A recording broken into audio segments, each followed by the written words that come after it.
کل پرسوں میں نے دیکھا ایک خاتون کی ویڈیو اپنی بچی کو ڈانس سکھا رہی ہیں، چھوٹی سی بچی ڈانس کر رہی ہے۔ میں نے تبصرہ کیا، میں نے کہا یہ اس بچی کو تباہ نہیں کر رہی ہے، یہ اپنا بڑھاپا برباد کر رہی ہے۔ یہ کیا کر رہی ہے؟ بچی تو جو بنا دیا اس نے بنا دیا۔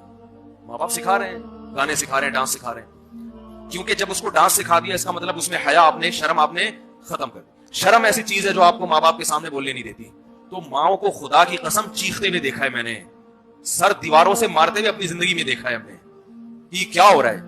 ایک ماں اپنی بچی کو ڈانٹ رہی تھی کہ خاموش ہو جاؤ، بچی جواب میں کہتی آپ خاموش ہو جاؤ، اور گھر کی دیوار چار دیواری سے باہر، اور پھر ماں جو پھوٹ پھوٹ کے روئی ہے، میں خود سن رہا تھا اس کی آوازیں، اور سر دیواروں سے مارتی ہیں مائیں، کہتی یہ ہم نے شیطان جانا ہے، کیا جانا ہے؟ ہمارے والد نے ہمیں ہینڈروں سے مارا بھی ہے، پائپوں سے مارا ہے، ہم نے کبھی اپنے باپ کو الحمدللہ دھمکی، ہم کوئی بہت نیک نہیں ہے، ہم کوئی بہت نیک نہیں ہے، لیکن ہمارے باپ نے ہمیں ناچ گانے اور ڈانس